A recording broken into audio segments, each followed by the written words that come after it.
우리 사도행전 19장 23절부터입니다.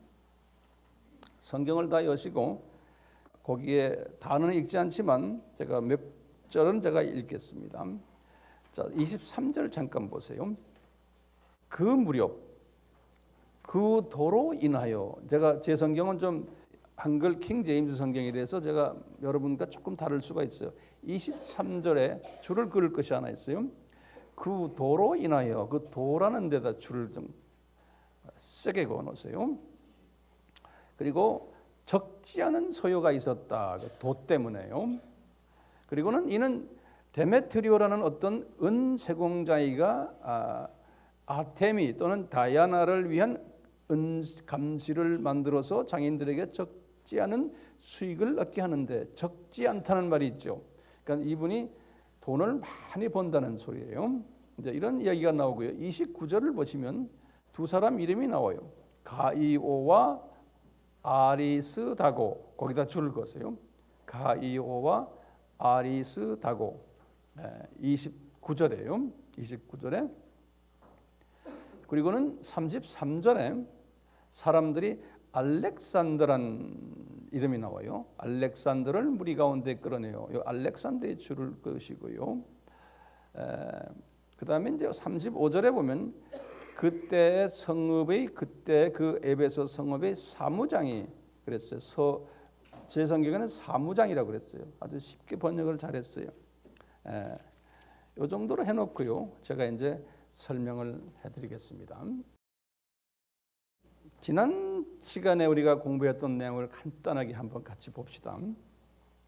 56년 가까이 됐을 때 이제 고린도 후서를 쓰신 후에 지금 일어나는 사건이거든요. 오늘이요. 에베소에서요. 에베소에서 이분이 몇 년 계셨어요? 2년 계셨죠. 그렇죠? 거기에서 이분이 뭐 했어요? 두라노소원 사역을 하고, 그 다음에 이제 거의 두라노소원 사원이 끝날 때 뭐 했어요? 능력 사역했죠. 그래서 능력이 나타나서 그분의 그 사역한 이야기를 지난 시간 우리가 다 공부했는데요.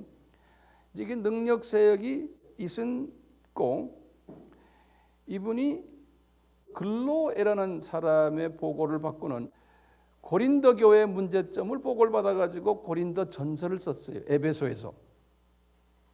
그게 55년이죠. 그리고는 이제 학설에 의하면은 요 분이 요 에베소에서 고린도 전서를 쓰고는 잠깐 배 타고 요 고린도에 갔다 온 모양이에요. 편지를 쓴 후에 그 편지대로 잘 지내느냐 못 지내느냐를 확인하기 위해서 아마 가신 것 같아요. 잠깐. 근데 성경에는 그 말이 안 나와요. 갔다 왔어요. 가서 다시 에베소에 이분이 오신 거예요. 어디서 보니까 편지 한 장 가지고는 안 되겠다는 거예요. 그래서 이분이 두 번째 편지를 쓰신 게 고린도 후서예요. 우리가 지난번 고린도 후서 공부했죠. 그 고린도 후서를 쓰고는요, 이제 이렇게 있는데, 지금 오늘 본문의 말씀이 이제 일어나는 거예요.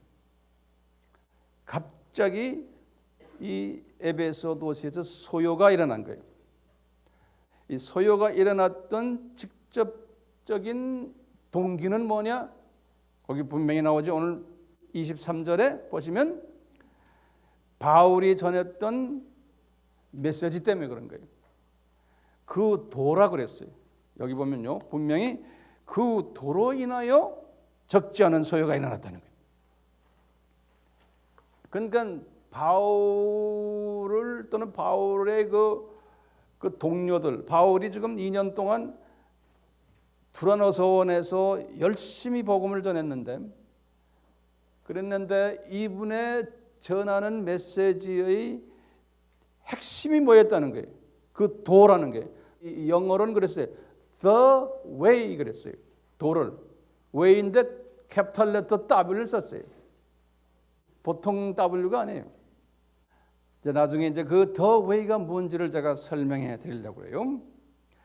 이럴 때 이 The way 때문에 이 바울과 바울 팀들을 공격했던 대표적인 인물이 거기 보면은 데메트리오라고 그랬어요. 거기 보면 데메트리오 24절에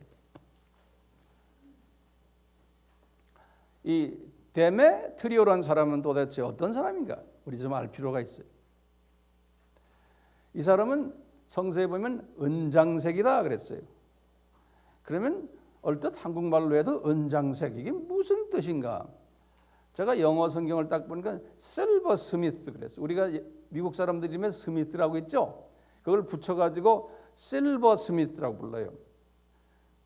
이건 뭐냐면 실버 가지고, 실버라는 게 뭐예요? 은이죠. 은 가지고 세공하는 사람.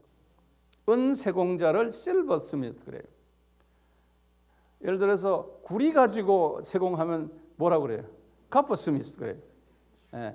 그 스미스란 말이 왜 그렇게 붙었는지 모르겠어요. 아마 스미스란 사람이 옛날에 그런 걸 잘했던 사람이 모양이에요. 그래서 고유명사로 되고요. 실버 스미스 그래요.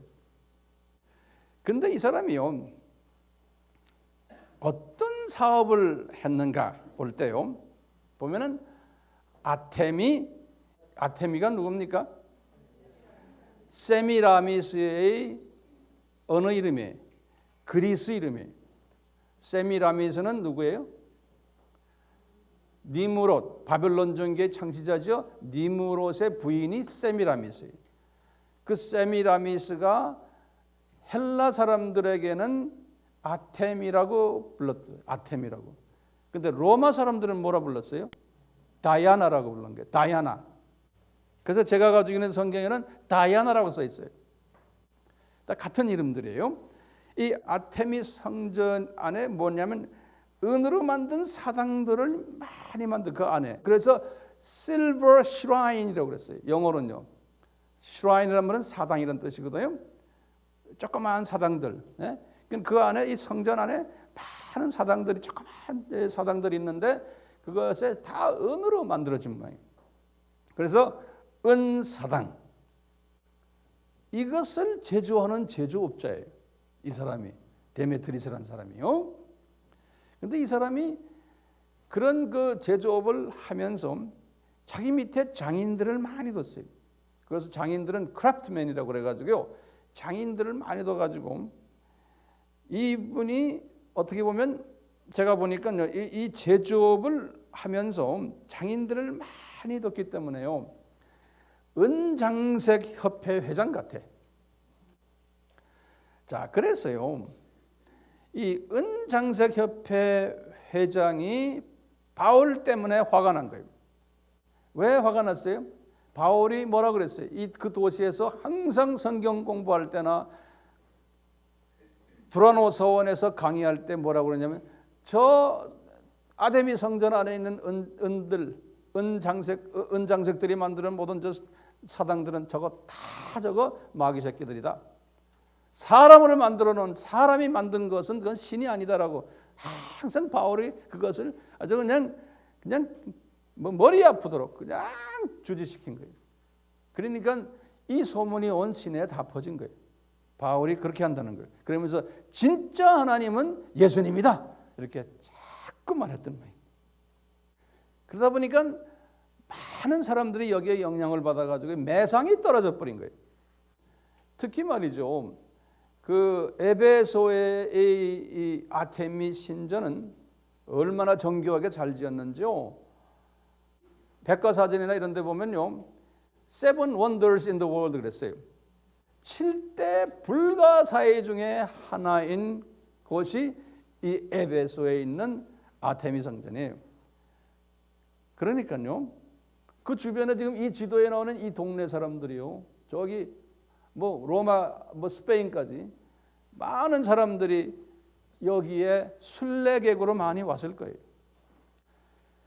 그러니까 우리도 지금 뭐 관광지 중에 불교 성진이 또는 기독교 성진에 가면 관광객이 얼마나 많이 옵니까?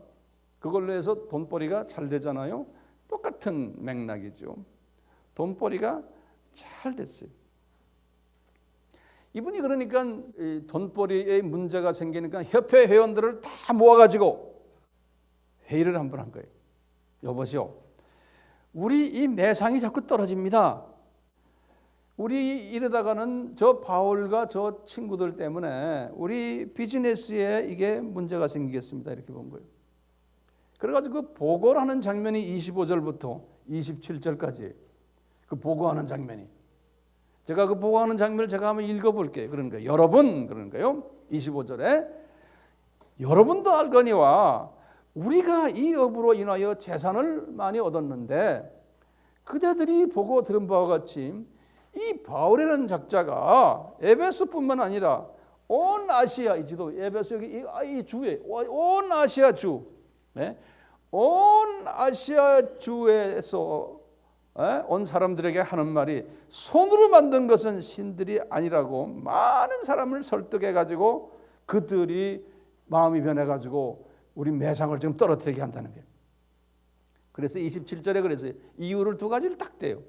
첫째 하나는 우리의 이 사업이 수치스럽게 될 위험이 있다는 거예요. 두 번째는 뭐냐?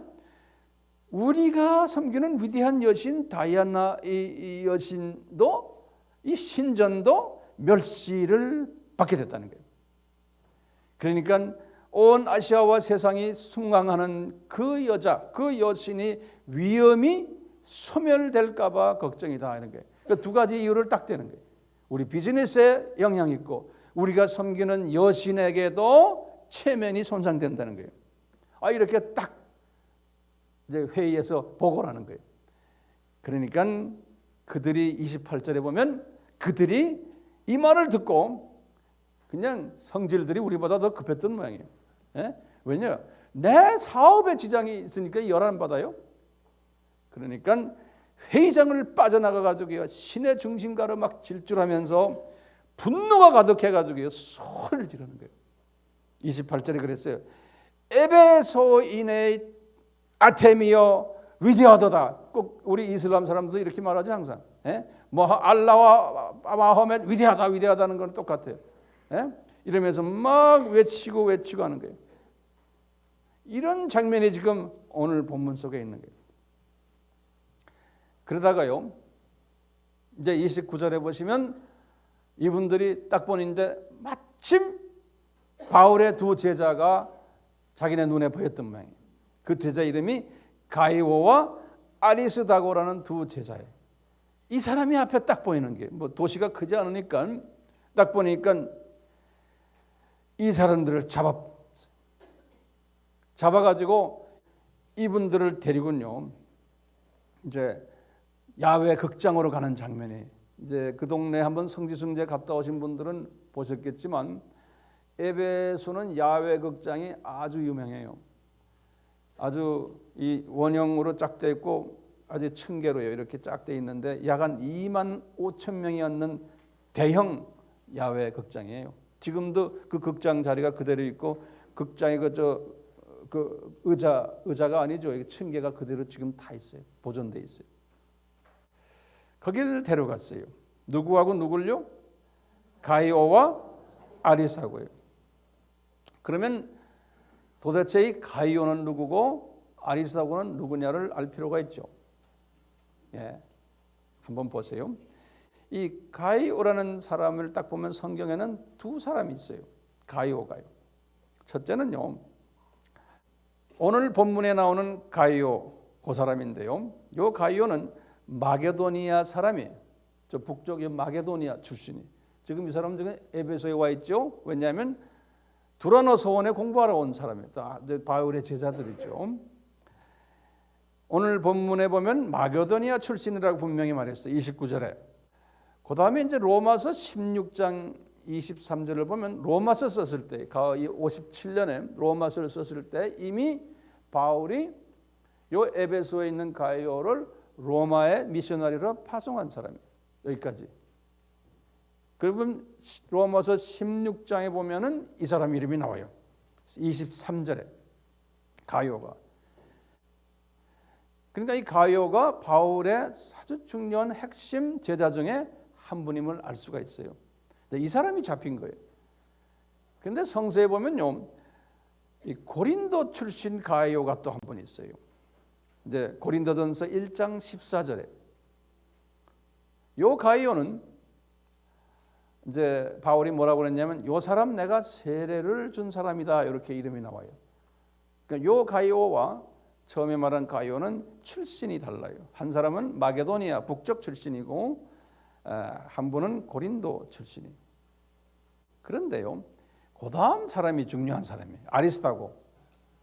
요 아리스타고는 누굴까? 요 사람은 좀 한번 짚고 넘어갈 필요가 있어요.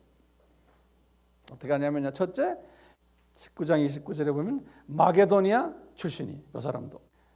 근데 특별히 성서에 보면 요 사람이 데살로니가 출신이라고 그랬어요. 그럼 데살로니가는 마게도니아 수도 아니에요? 그래서 데살로니가 출신인데 또는 어떤 때는 마게도니아 출신이라고 똑같은 말이에요. 그런데 이분이 가이오와 같이 지금 잡혀가지고 있는 걸 보면요, 분명히 가이오와 아리스타고는 상당한 바울의 신복임에 틀림없어요. 그 당시에 바울의 신복 중에 신복들은 누구였어요? 디모데, 누가, 실라 이런 분들 아니에요? 그런데 이런 분들은 잡히질 않았어요. 바울도 잡히지가 않고. 그래서 요 분들이 잡혔으니까 이 에베소 사람들이 볼 때는 요 두 사람이 상당한 바울의 핵심 인물로 아마 여겨졌던 것 같아요. 그래서 특히 아리스타고는요, 성서에 보면은 이 사람이 에베소에서 이 사건이 일어난 후부터요, 계속해서 바울을 따라서요, 쭉 끝까지 갔던 모습이 보여요. 요 아리스타고라는 사람은 첫째 에베소에서 이분이 이제 마게도니아 지방으로 나중에 이제 가고 아가야 지방으로까지 내려올 때도 이분이 있었어요. 그리고는 고린도에서 배를 타고 에베소로 갔거든요. 3차 여행 마지막 때거든요. 배를 타고 에베소에 갔을 때도 아리스타고가 있었던 것이 성경에 나와요. 그래가지고 나중에 예루살렘까지 바울이 갔거든요. 바울이 여기에서 3차 여행 끝난 것이 예루살렘에서 끝났거든요. 여기 갈 때도 예루살렘도 같이 동행했고 배 타고요. 그 다음에 예루살렘에서 배를 타고 로마까지 갔거든요. 여기에 다 동행했다고요. 성서에 나와요. 사도행전 27장 1절에서 2절. 로마까지 가서 로마에 지금 1차 투옥을 당했잖아요. 이 투옥 당할 때도 이 아리스타고가 거기에 있었던 것이 성서에 나와요. 바울 옆에 있었던 것이 뭐냐면 골로새서 4장 10절하고 빌레몬서 24절에 보면 나와요. 이제 바울이 이 옥중 서신을 쓰실 때 이 아리스타고가 내 옆에 있었다라고 쓰는 거예요. 그러니까 이 아리스타고라는 사람이 가이오보다 더 유명 인사 같아요. 이렇게 지금 이 두 분이 지금 체포돼 가지고 어딜 갔냐면요, 극장 있는 데로 데려간 거예요. 지금 크기가 얼마라고 그랬어요? 2만 5천 명이 되는 아주 대형 극장이에요. 여기를 데려와 가지고요, 극장 무대에 두 분을 딱 세워놨어요. 그래가지고는 이제 30절부터 나오는 이야기인데요, 막 이분들이 이 두 분을 막 공격을 하니까 바울이 지금 이 군중 속에는 없었어요. 바울이 그 주변에서 있었던 것 같아요. 그래가지고 바울과 바울의 제자들이 꽤 많죠. 두라노 서원에서 공부한 사람들만 해도 한 80여 명 되잖아요. 그렇죠? 그 후에 능력 사역을 통해 가지고 마술사들이나 또 이런 분들이 또 개종했잖아요. 그러니까 바울의 그 동역자들이 상당히 주변에 많아서 이분들이 바울을 이렇게 딱 이렇게 보호하고 있었던 모양이에요. 그러니까 바울이 또 성질이 급해서요, 자기 제자가 지금 군중들 앞에서 지금 막 비난을 받고 있는 모습을 보니까 못 견뎠던 모양이에요. 이분이 나도 거기 들어가겠다. 바울이 막 그런 거예요. 그러니까 주변에서 막 말리는 거예요. 바울 선생 들어가지 마세요. 거기 들어갔다간 떼죽음 당하십니다. 예. 그 바울이 들어가려고 막 그러는데 이 바울이 들어가려는 소식을 그 31절에 보면 그 도시의 관리예요. 그러니까 에베소에 있는 시티 오피서예요. 그 관리를요, 원어를 제가 딱 보니까 아시아르케스란 말을 썼어요. 그 사람들 아시아르케스들이, 그는 우리말로는 아시아의 관리들 그랬어요. 거기에 몇 사람이 관리들이 뭐라고 그랬냐면 아시아르케스, 이제 관리들이란 소리. 요 사람들이 그래서 이게 무슨 뜻인가 딱 보니까요, 돈이 많고 영향력이 있는 시의회 의원들이라고요. 이런 사람들이 바울 보고 그러는 거예요. 거기 절대로 극장 앞으로 가지 마시오. 당신 가면은 큰일 납니다. 그럼 도대체 이 사람들은 누구냐? 이 사람들은 같은 에베소 사람들인데, 그러니까 보니까 이 사람들도 분명 바울을 통해서 개종된 사람들이구나, 우리가 이렇게 볼 수가 있어요. 예. 그러니까 바울이 이 사람들의 말을 들었어요. 그래서 바울은 지금 이 군중석에 들어가지 않은 거예요. 들어갔다 잡히면 어디까지 가요? 그 무대까지 올라가게 된 거예요. 누구와 같이? 가이오와 아리스다고 같이 올라가게 되는 거예요. 그러니까 바울이 안 가게 됐어요. 자, 그러면 이제 바울은 지금 바깥에서 지금 어떻게 돌아가나를 지금 이제 노심초사하면서 지금 기다리고 있는 거예요. 자, 그런데 가이오와 아리스다고를 무대에 딱 세워놓고 이 군중들이요, 막 두 사람에게 비난을 쏟는 거예요. 비난을 쏟는데요, 이 비난을 쏟는데 여기서 이런 말로 막 비난하고 저기서 이런 말로 막 비난하고 막 난리를 치는데요, 이 비난하는 소리가 너무 시끄러워가지고 서로가 들어봐도 이게 무슨 비난인지 어디에 초점이 있는지를 모르겠다라고 성서에는 기록해놨어요. 누가가, 아마 누가는 그 처음에 한번 들어가 있었던 모양이에요. 이분이 그냥 뭐 죽여 뭐 살려 죽여 뭐 별짓 다 있었던 모양이에요. 두 사람을 놓고. 그래서 내가 이렇게 딱 보면서요, 이 안에 왜 이렇게 비난 소리가 중구난방이었을까? 그 이유가 있는 거예요. 이 그룹 안에 두 종류의 그룹이 있는 거예요. 이 그룹 안에 지금 이 군중 속에 어떤 그룹이냐? 첫째 그룹은 에베소 사람들이, 또 아시아 사람들이. 두 번째 그룹은 어떤 사람들이냐? 유대인들이, 주들이. 그러니까 이 두 그룹이 바울과 바울의 가르침을 보는 시각이 다른 거예요. 이 첫째 에베소 사람들, 아시아 사람들이 바울을 보는 시각은 뭡니까? 바울을 비난하는 내용이 뭐예요? 너희들 우리 비즈니스를 건드리는 놈들이다. 그게 첫째죠. 두 번째는 뭐예요? 우리가 섬기는 위대한 아데미 여신의 그분의 위엄을 손상시키는 놈들이다. 그러니까 우리 신을 신성모독하는 놈들이다. 그러니까 너희들 죽일 놈들이다 하고 막 덤벼드는 그룹들이 대부분이에요. 그냥 막 소리 지르는 게 그런 게. 그러니까 소리 지르면서 이 사람들은 뭐래요? 위대한 아데미요, 위대한 아데미요 그러면서 막 소리 지르는 사람들이 하나 있고요. 또 한 그룹은 뭐냐면 유대인 그룹들이요. 저놈들이 말이야, 우리 하나님을 무시하고 자꾸 예수님을 지네 하나님이라고 그런다라고 막 덤벼드는, 그래서 신성모독한 놈들이다라고 막 덤벼드는. 그러니까 이 목소리가 다른 거예요.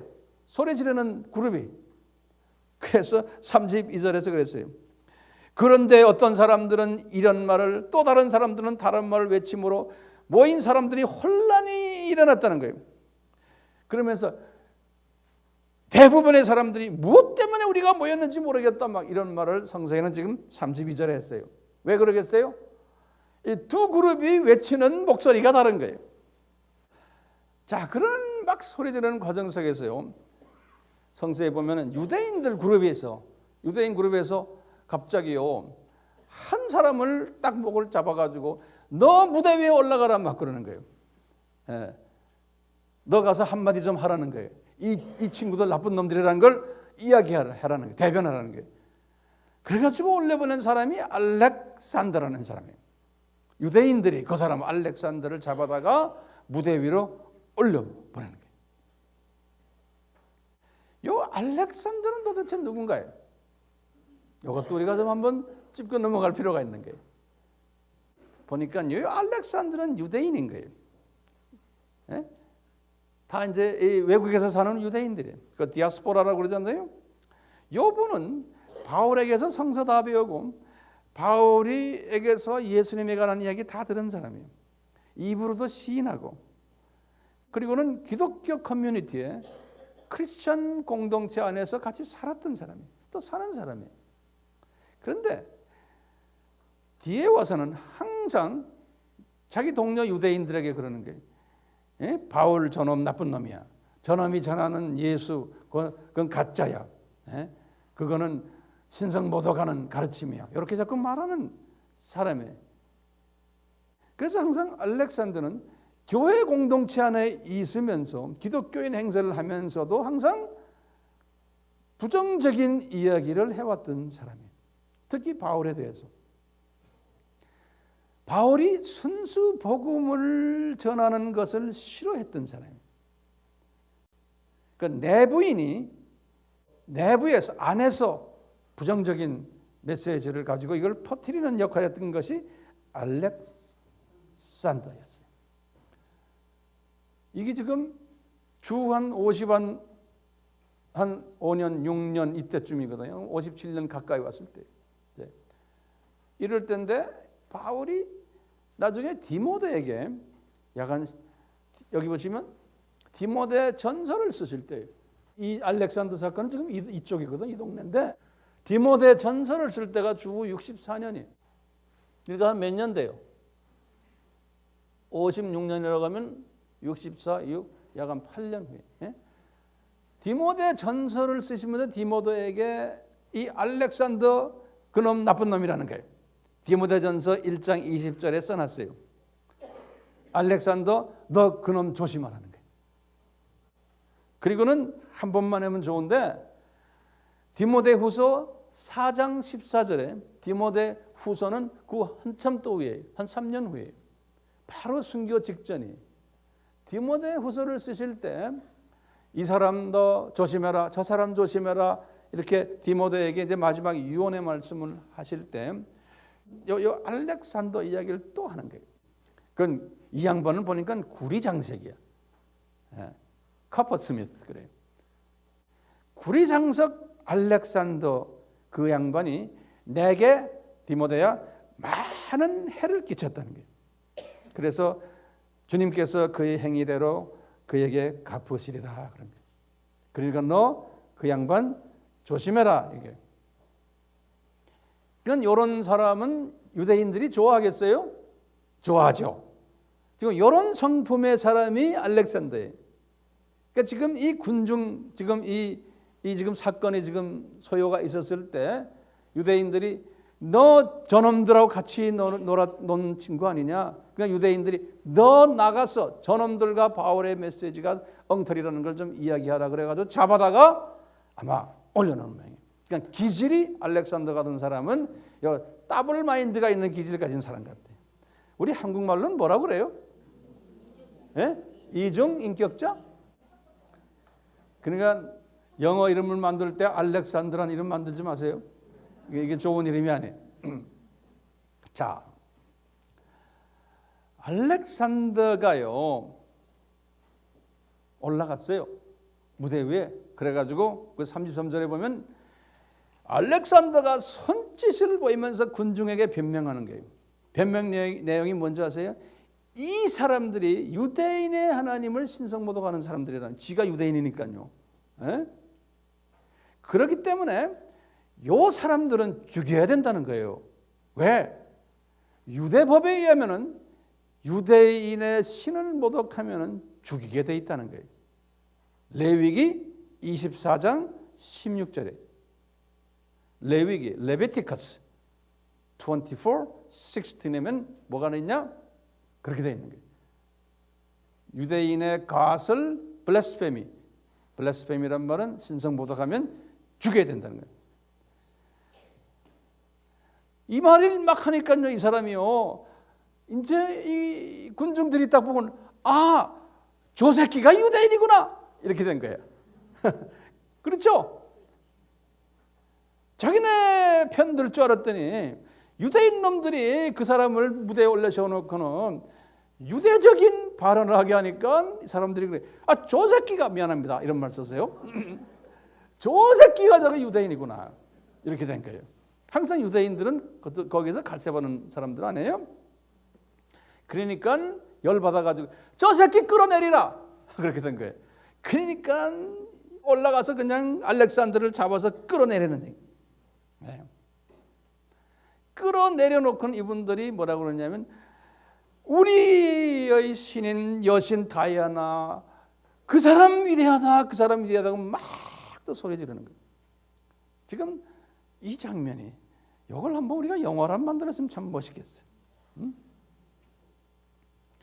자, 지금 이 그룹의 이 관심사가 둘이 달랐죠. 그렇죠? 두 그룹이. 근데 이렇게 두 그룹이 지금 아우성을 치게 만든 장본인이 누구요? 이 장본인은 누구요? 데메트리오. 이 데메트리오가 이렇게 지금 만들어 놓은 거예요. 이 사람은 왜 만들었을까요? 지금 이 사건까지 이렇게 만들어 놓은 거는 자기 돈벌이 때문에 그런 거예요. 그렇죠? 자기 돈벌이 때문에.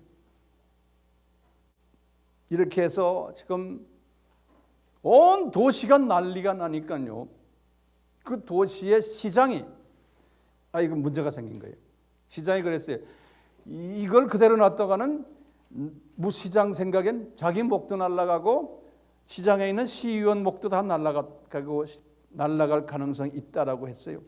그래서 이 시장이요, 그 시의 사무장에게 지시를 내렸어요. 너 급히 저 지금 야외 극장에 가서 이 군중들을 무마시키라는 거예요. 그래서 이분이 거기에서 가서 유대인 그룹과 에베소 그룹의 그 양쪽 이야기를 한번 들어본 거예요. 들어보니까 이게 안 되겠어요.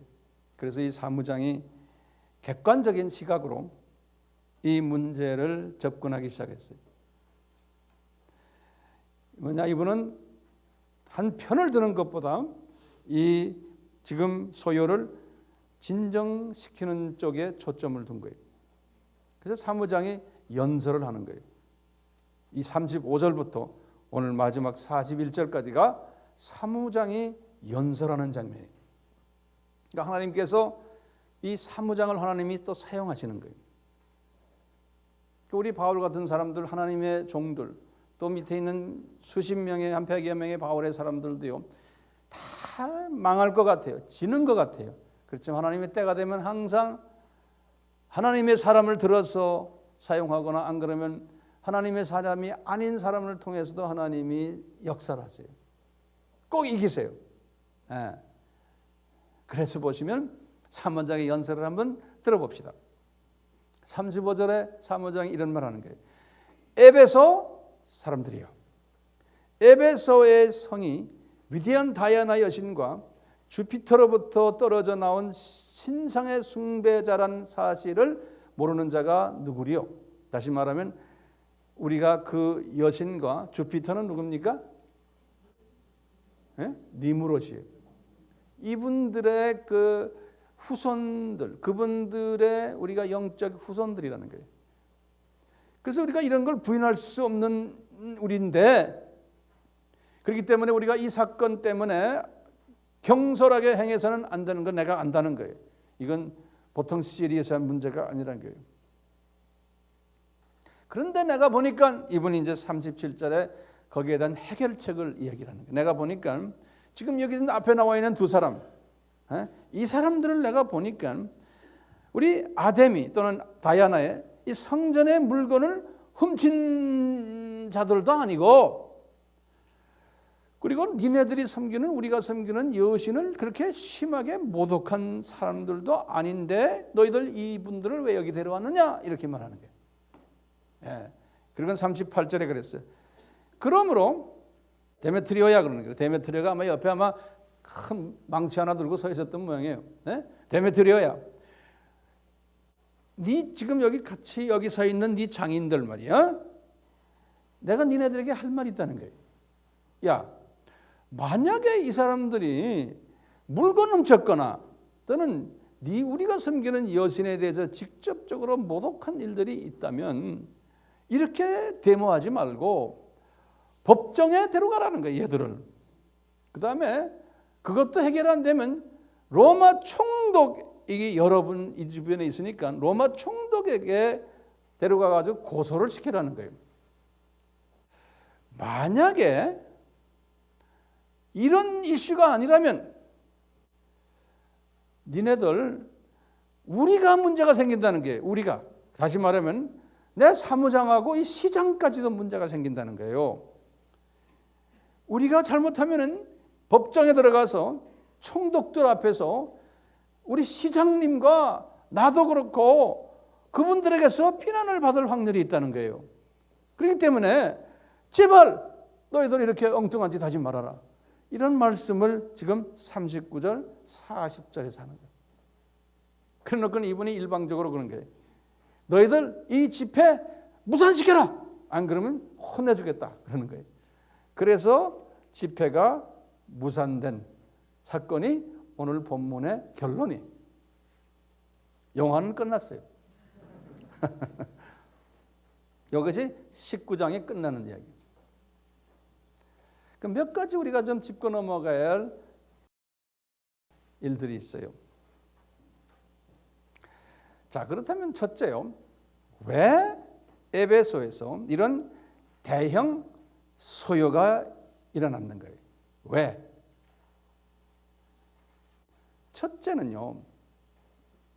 아데미 신전이 거기에 있었기 때문이에요.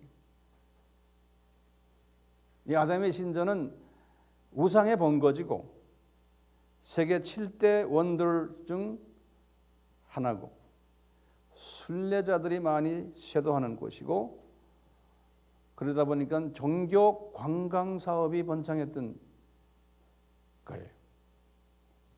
이것 때문에 금전적인 이해관계가 생겼기 때문에.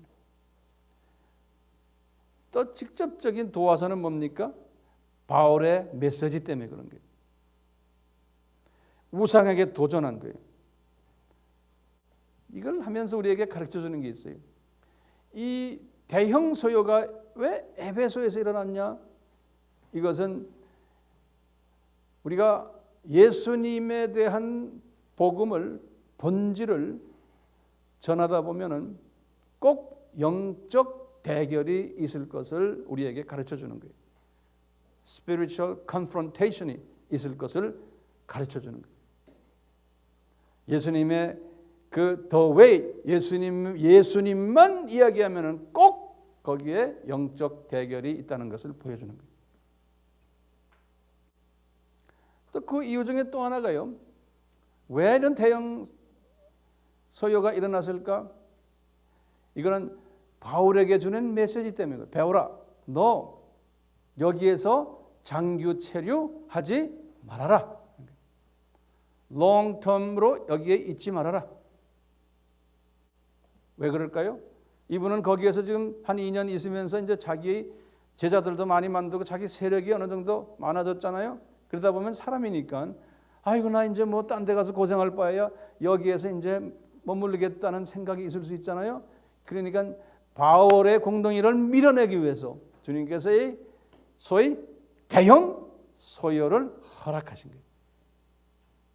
왜 바울의 공동일을 밀어야 돼? 사도행전 9장 15절 생각나요? 아나니아에게 주신 바울의 사명이 있어요. 바울은 한 군데에 머물러 있는 게 아니고 어디까지 가야 돼요? 스페인까지 가야 되는 사명이 있는 거예요. 지금 여기에서 좀 앉아 있으면 안 돼요. 앞으로 이분이 로마까지 가야 되고 스페인까지 가야 되는 사명을 받은 거예요. 근데 인간인지라 여기에 머물러 있을 가능성이 있으니까 안 된다는 거예요. 그러니까 한번 왕침을 한번 바울에게 놔줘야 된다는 거예요. 우리 알다시피요. 바울이 1차 여행할 때 이분이 구브로에 갔어요. 구브로에 가가지고 이분이 구브로가 어디냐면 여기 안에 사이프러스. 여기 가가지고 여기 안디옥에서 여기 가가지고 이분이 여기에서 하나님의 뜻은 올라가 가지고 이렇게 요 동네를 한번 선교하기를 원했거든 1차 여행 때. 근데 바울이 여기에서도 머물러 있으면 안 되니까 어떻게 했어요? 박수 엘리마 기억나요? 박수 엘리마를 통해 가지고 핍박을 가하는 거예요. 바울에게. 그래서 바울이 그냥 다 여기 이 동네 안 되겠다 하고 해서 이분이 올라가 가지고 여행한 거예요. 가는 데마다 이분은 여기 안디옥 있죠. 여기 이 안디옥 말고 또 안디옥 있죠. 여기에서 또 핍박받고 루스트라 더베에 가서 또 핍박받고 이래서 이분은 자꾸 주님께서는 복음을 전해서 복음을 떨어뜨리게 한 다음에 그 다음에 궁둥이를 밀어버리는 거예요. 또 가라, 또 가라. 그래서 계속 밀려가면서 이분이 핍박이라는 하나의 그 도구를 가지고 하나님께서 그렇게 하셨어요. 2차 여행 때도 마찬가지. 2차 여행 때도 이분이 마게도니아 비전을 보고는 마게도니아를 건너갔잖아요. 올라가서 이분이 빌립보에서 어떻게 됐어요? 감옥에 들어갔죠. 그래서 빌립보에 오래 남지 말아라고. 그래서 감옥에서 나와서 루디아 집에 가서 예배함 드리고 그 다음엔 이분이 또 떠난 거예요. 이 도시 재미없구나 하고. 그래서 데살로니가에 왔는데 이 데살로니가 유대인들은 더 못됐어요. 그래서 거기서 한 3주밖에 못 계셨어요. 그래가지고 이분이 또 거기서 밀려가지고 베레아로 왔거든요. 베레아에 왔는데 거기서 복음을 아주 나이스하게 잘 전하고 베레아 사람들은 신사들이라고 그랬잖아요. 이게 하는데 데살로니가의 유대인들이 여기까지 따라와가지고 또 바울을 미는 거예요. 그래서 바울이 요 아덴으로 내려간 거예요. 예? 여기 와서 주님의 뜻은 고린도까지 가게 하는 거예요. 이렇게 계속해서 밀리는 거예요. 고린도에서도 또 1년 6개월 있으면서 나중에 유대인들의 핍박이 심했어요. 그래가지고 이분이 여기에서 다시 에베소로 가가지고 이렇게 해서 이제 해서 안디옥으로 돌아가는 장면이. 그러니까 한 자리에 머물르지 못하게 그러는 거예요. 지금 3차 여행 때 지금 마찬가지. 3차 여행 때 쭉에서 이렇게 해서 와서 이제 에베소에 들려서 지금 두라노서 오늘 좀 하고 있는 한 2년 가까이 하고 있는데 이건 그냥 아주 제일 큰 지금 소요가 거기서 일어난 거예요. 그러니까 이분이 할 수 없이 이제 떠나야 되는 거예요. 근데 이분도 떠날 마음 다 있었지만 이분이 이제는 떠나야 되겠다 생각한 거예요. 자, 그러면 제목이 또 하나 있어요. 바울이요 가는 곳마다 대중에게 인기가 없었어요. 항상 뒤에 persecution, 핍박이 따라왔어요. 바울에게. 왜 그랬을까요? 왜 그 유명한 바울이 그렇게 하나님이 사랑하는 바울인데 왜 가는 데마다 사람들에게 미움받고 왜 핍박이 따라왔어요? 왜 한 군데 있지도 못하게 하고 왜 그렇습니까? 그 이유는 간단해요. 이분이 기독교의 본질은 예수님의 정체성만 이야기하기 때문에 그런 거예요. 예수님만 이야기하니까 그런 거예요. 그러다 보니까 주변에 예수님을 미워하는 그룹들이 두 그룹이 있는 거예요. 유대인 그룹과 또 무슨 그룹이에요? 이방인 그룹들이. 자기네의 하나님이 있는 사람들. 바벨론 종교를 믿는 사람들. 근데 이 바울이요. 그런 가운데서도 항상 기독교의 본질은 예수님만 전하는데 그분의 그 전하는 모습을 7가지로 제가 한번 좀 봤어요. 첫째가 뭐냐? 이분은 자기가 믿고 있는 예수님에 대해서 7가지로 이분이 예수님을 전하는 첫째는 확신에 차 있었어요. 그러니까 죽음을 무서워하지 않았어요. 두 번째는요. 그분은 담대했어요. bold했어요. 담대했어요. 이 메시지. 세 번째는요. 사람 눈치 보지 않았어요. 네 번째는요. 돌려서 비유적으로 사변적으로 표시 안 하고 직설적으로 말했어요. 예수님에 대해서는요. 돌리고 이렇게 말하지 않았어요. 다섯 번째는요. 절대로 타협하지 않았어요. 여섯 번째는요. 이 사람은 두려움이 없었어요. 죽음에 대한 두려움이 없어요. 일곱 번째는 그렇기 때문에 순교를 각오했던 거예요. 왜냐하면 이분은 그 예수님이 누구고 기독교의 본질이 예수님이라는 걸 알았어요. 자, 그런데요, 만약에 비본질을 전했다면, 다시 말하면 예수님 이야기는 약간 하고 그 다음에 거기에 잡다한 예수님과 관계되는 다른 이야기들로 이야기하는 거예요. 왜? 사람들을 편하게 해주기 위해서. 비본질을 전했다면 이런 핍박이 오질 않아요. 유대 사람들하고도 예수님이 이렇지만 또 니네들도 좋다. 그래서 다 이제 같이 너 좋고 너 좋고 너희 좋고 매부 좋고 같이 지내자. 이런 식으로 전했다면 핍박이 있겠어요? 없는 거예요. 자, 그렇게 되면 타협적이 되고요. 사람을 인식하게 되고 사람에게 인정받게 되고 칭찬받고 또는 사람들에게 존경도 받아요. 왜요? 본질을 약간 살짝 피해서 전하게 되면요. 또는 본질과 비본질을 비빔밥시키는 거예요. 그래서 사람들이 들을 때 편하다, 듣기 좋다. 그러면은 배척이요, 핍박이요, 숨겨요 할 필요 없는 거예요. 자, 이것이 우리에게도 다 적용이 돼요. 자, 그렇다면은 에베소에서 전했던 바울의 The Way가 뭐냐 이게 구체적으로. 원어를 들여다보니까 더는 이 헬라 말로 to, 토를 토라고 그래요. to, 그걸 더, 영어로는 더해. 그 다음에 way는 길이에요. 길, W-A-Y. 그 대문자예요. 호도스라고 그래요. 헬라 말로는요. 그래서 호도스예요. 호도스. H-O-D-O-S. 호도스란 말이 way라는 소리예요. 그래서 지금 오늘 말씀에 그 길 때문에 이렇게 핍박을 받았다 그랬으니까 더 웨이요. 자, 그렇다면 그 더 웨이가 뭡니까? 이걸 알 필요가 있는. 첫째요. 그 더 웨이는 예수님이 더 웨이. 어떻게 우리가 합니까?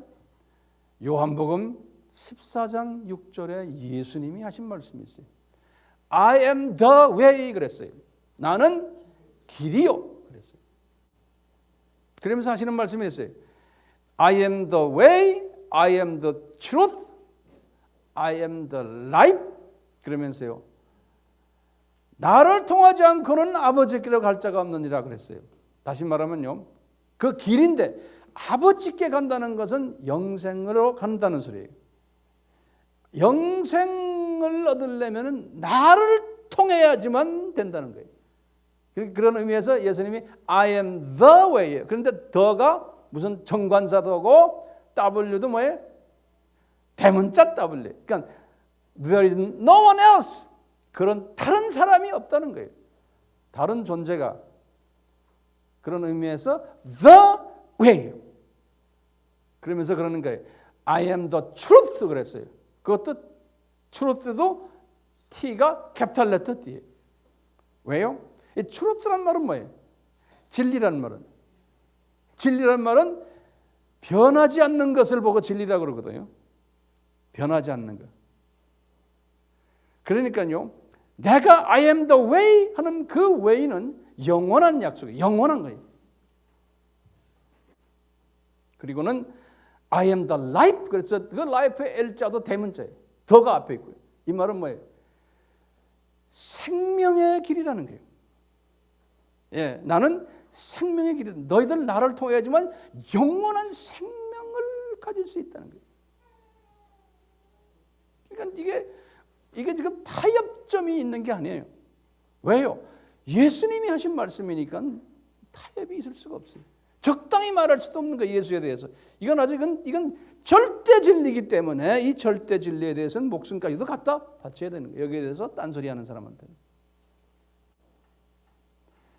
그래서 누가는요. 사도행전 18장 25절에 예수님을 더 웨이를 이렇게 표시했어요. 그분은 우리말로는 주의 도라 그랬어요. 그분은 예수님의 길, 그 예수님의 길, 또는 하나님의 길 이렇게 말했어요. 그러니까 예수님은 길이신데 그분의 길이 예수님의 길이고 그분을 통해야만 된다는 거예요. 하나님의 길, 하나님을 향한 길은 예수님이라는 거예요. The way. 두 번째로요. 이건 지금까지 말하는 예수님이 하신 말씀이에요. I am the way. 이렇게 말씀하셨잖아요. 두 번째는요. 누가 또 예수님을 길이라고 그랬냐면요. 귀신이 그런 거예요. 귀신이. 영계를 알고 있는 귀신이. 사도행전 16장 17절에는 귀신이요. 우리 빌립보에 귀신 들린 점치는 여자의 입을 통해 가지고 귀신이 말하는 게 뭐냐면 저분이 예수님이 구원의 길이다 그러는 거예요. 저분을 통해서만 구원이 있다라고 누가 말해요? 귀신 아저씨가 말하는 거예요. 아저씨라고 좀 존칭을 써줘야 돼요. 이때는 좋은 말을 했어요. 세 번째는요. 베드로의 신학이 항상 여기에 초점이 가 있어요. 베드로의 신학이. 베드로후서 2장 2절에도 뭐라고 그랬냐면 예수님이 진리의 길이시다 그랬어요. 대문자로 다 써놨어요. 그 다음에 베드로가 사도행전 4장 12절에 하신 말씀이 있어요. 예수님 외에는 구원받을 다른 이름과 길이 없다는 거예요. 아멘? 아멘. 예수님, 베드로가 철저하게 예수님 중심이었어요. 바울도 똑같았어요. 네 번째에 바울 신학도요. 바울은 이것을 더 정돈해가지고 하시는 말씀이 이 길은 다른 말로 표현하면 뭔지 아느냐? 복음이라는 거예요. The gospel. 거기다 더가 붙어요. The gospel이라는 거예요. 근데 이 gospel이라는 뜻이 뭐냐면 good news라는 뜻이에요. 복된 소식이라는 뜻이에요. 그래서 복음이라고 그러는 거예요. 그러니까 이 복음이 곧 누구라는 거예요? 예수님이라는 거예요. 로마서 1장 1절에서 6절이었어요. 그 다음에 로마서 1장 16절에는 이런 말을 했어요. 바울이요. 이 복음이 믿는 모든 사람을 구원에 이르게 하는 하나님의 능력이다. 그래. Power of God 그랬어요. 예. 이 하나님의 능력. 우리가 구원받으려면 그 구원받는 파워가 복음인데 그 복음은 예수님이시라는 거예요. 그래서 우리는 예수 믿는 사람 그러잖아요. 제가 다시 정리해봐요. 예수님이 이렇게 말씀하셨고 두 번째는 귀신도 이렇게 말했고 세 번째는 베드로도 이렇게 말했고 그 다음에 네 번째는 누구예요? 바울도 이렇게 말했고 따라오세요. 다섯 번째는요. 그런데요. 유대인들은 이 길을 어떻게 해석했느냐. 유대인 신학에서는요.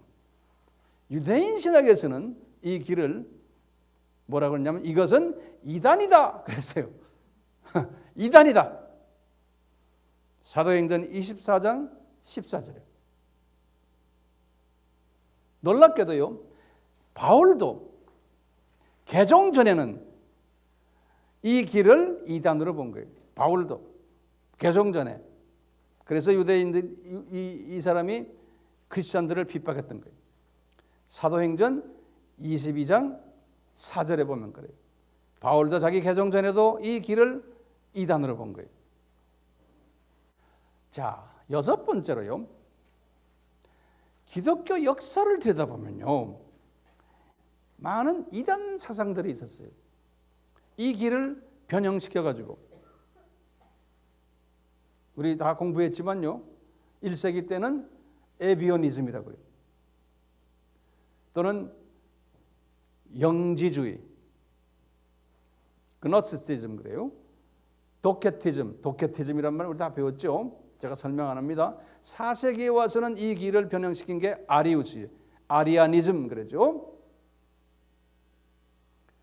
17세기에서 현재까지 또 연계돼서 나오는 게 유니타리아니즘이에요.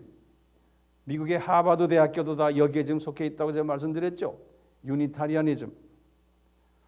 또 몰모니즘, 여호와의 증인, 문선명 통일교, 신천지 등 다수 모든 이단들은 왜 이단이라고 그런지 아세요?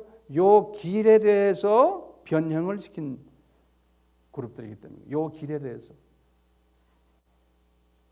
자, 7번째로요. 예수님이 이 길에 대해서요, 종말 때 나타날 예언을 하신 말씀이 있어요. 근데 다시 말하면 본인이 다시 재림에 오실 때, 이 세컨드 커밍 때, 요 길이 변질될 것을 예언하셨어요. 요 길이.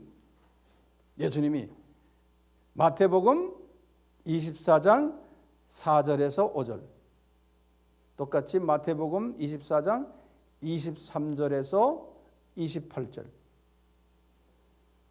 계시록 6장 1절에서 2절이에요.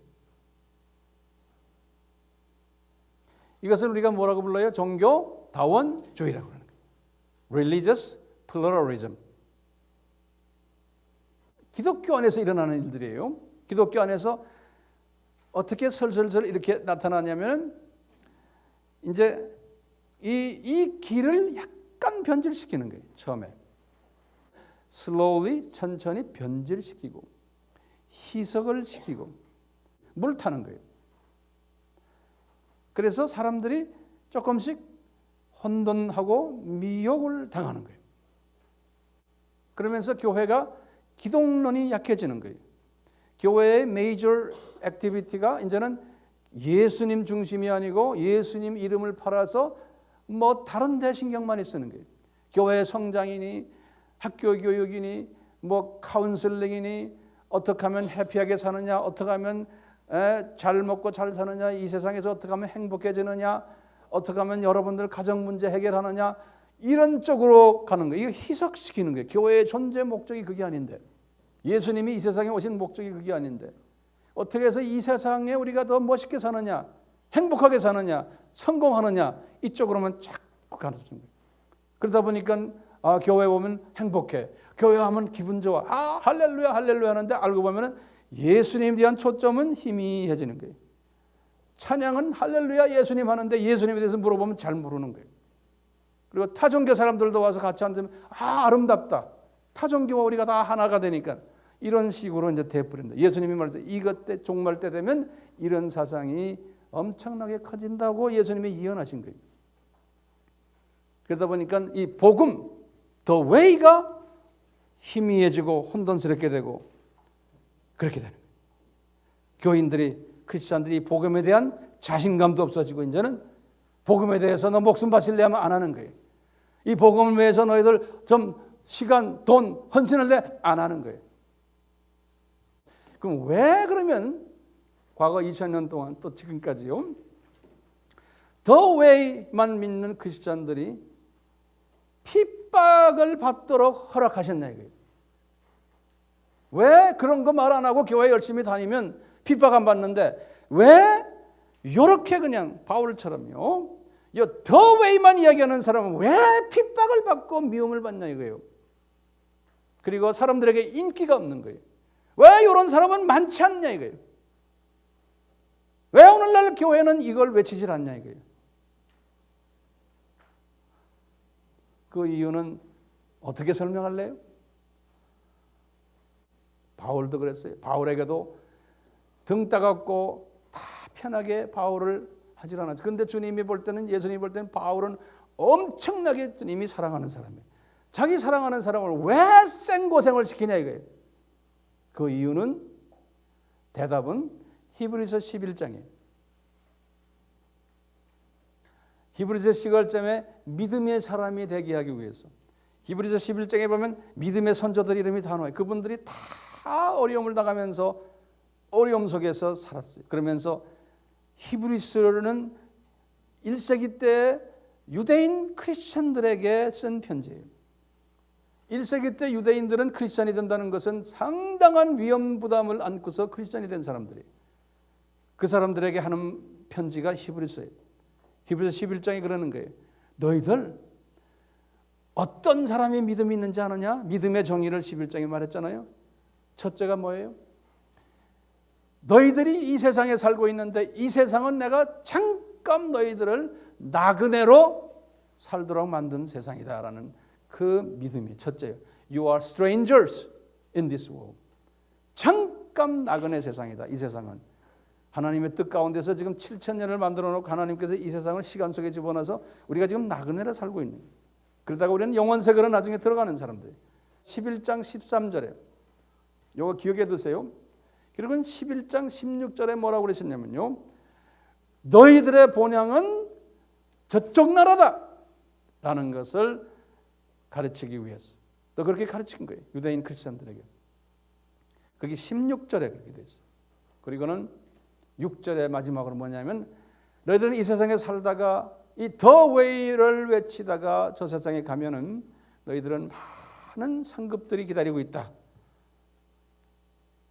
그 상급을 기다리면서 사는 크리스천들 보고 하나님이 기뻐하신다 그랬어요. 그런 크리스천들 보고 6절에 보면요. 그러니까 바울도요, 이 세상에 살면서 자기 밑에 자기 부하들 많아지고 목이 다 편해지면은 요 믿음을 가지지 않게 된다는 거예요. 요 세상에 그냥 남아있게 된다는 거예요. 바울도요. 그러니까 끝없이 채찍으로 눈을 높이 떠라. 이게 네 세상이 아니다. 너는 언젠가는 간다. 여러분들 믿으세요? 여기서 앞으로 100년 살 것 같아요? 아니에요. 돈 아무리 있고 권력이 있고 지금 편하게 살아도 언제 이 세상을 떠날지 모르는 게 우리의 현실이요. 나만이 아니, 내 주변에 모든 친척들, 식구들, 내 자녀들, 나 주변 다 떠나게 돼 있는 거예요. 이 세상에서. 우리가 그걸 착각하고는 그걸 생각 안 하는 거예요. 우리는 잠깐 지금 이 세상에 사는 거 아닙니까? 그렇죠? 그냥 바울 보고도 바울아, 너도 잠깐 이 세상에 사는 사람이다. 눈을 저 높이 뜨고 나를 쳐다보고 같이 가자. 그런데 바울도 사람이니까 자꾸 눈을 밑으로 깔리잖아요. 그러니까 핍박을 자꾸 집어넣어주는 거예요. 핍박을 받을 때마다 눈꺼풀을 높이 떠라고. 히브리서 11장을 보라고. 저도 마찬가지예요. 눈꺼풀을 높이 딱 뜨니까요, 우리의 생각이 달라지는 거예요. 뷰가 달라지는 거예요. 시각이 달라지는 거예요. 그냥 바울도 이 시각이 달라지는 게 그런 거예요. 여러분들, 내가 지금 감옥에 드나들잖아. 병신 같지? 나 똑똑한 사람이야? 그러는 거예요. 고린도 후서에 보면요, 얘들아, 내가 가난해 보이지? 나 부자다? 그러는 거예요. 여보시오, 나 불쌍해 보이지? 나 엄청나게 행복한 사람이야? 그러는 거예요. 그렇죠? 나 파워 없는 사람 같지? 나 엄청난 파워자야. 소망 없는 자 같지? 엄청난 소망을 가진 자야 내가. 이 시각이 달라지는 거예요. 나 실패자 같지? 나 성공한 사람이야. 그러는 거예요. 이 시각이 달라지면요, 그 시각을 바꾸기 위해서는 어떻게 해야 돼요? 핍박을 허락해야 되는 거예요. 그러니까 그게 복이라는 거예요. 기도합시다. 네? 주님, 우리가 이 세상 사는 것이 1000년, 2000년, 3000년 사는 것도 아니고 이미 대부분의 사람들은 주님이 주신 이 세상에 허락하신 타임의 절반 이상을 살아왔습니다. 이제 언제 또 이 세상을 이제 우리가 떠날지 모르는 이러한 상황 속에서 주님, 저희들이 이 히브리서 11장에 이 말씀을 잊지 않게 은혜 베풀어 주시옵소서. 우리의 시각을 항상 저 세상으로 향하도록 하시고, 그렇다고 해서 우리가 이 세상을 적당히 사는 것이 아니고 이 세상을 우리가 주님이 주신 이 뜻 가운데 멋있게 살다가, 최선을 향해서 살다가, 최선을 하면서 살다가 주님이 부를 때 우리가 갈 수 있는 그런 복된 자들 되게 만들어 주셔서, 그러기 위해서는 주님께서 우리의 환경을 어렵게 만드시는 걸 저희들이 오늘 말씀 속에서 배웠습니다. 사랑하는 바울도 환경을 어렵게 한 이유가 이 목적이 있음을 우리가 깨달았습니다. 우리의 삶도 마찬가지입니다. 주님, 우리가 이렇게 어려운 가운데서도 이것은 어려움이 아니고, 가난한 가운데서도 우리는 가난이 아니고 우리 부자임을 알게 하시고, 망한 것 같지만 승리자고, 불쌍한 사람 같지만 행복한 사람이고, 실패한 사람 같지만 우리는 성공자임을 자부할 수 있는 그러한 믿음을 우리에게 허락해 주시옵소서. 오 Lord, 감사합니다. 저희들에게 주님이 이 은혜를 계속해서 부어주시고, 우리가 바울과 같은 삶을 살다가 낙원에 올라가서 바울을 만날 때 그 기쁨을 지금부터 가지기를 소원합니다. 우리 예수님의 이름으로 기도드리옵나이다. 아멘. 지금 이 시간은 예수 그리스도의 무한하신 은혜와 하나님 아버지의 극진하신 사랑하심과 성령님의 교제케 하심과 깨닫게 하심과 능력 주심과 새비전 주심과 시각을 변하게 하심과 순종케 하심이 우리에게 항상 있기를 축원하옵나이다. 아멘.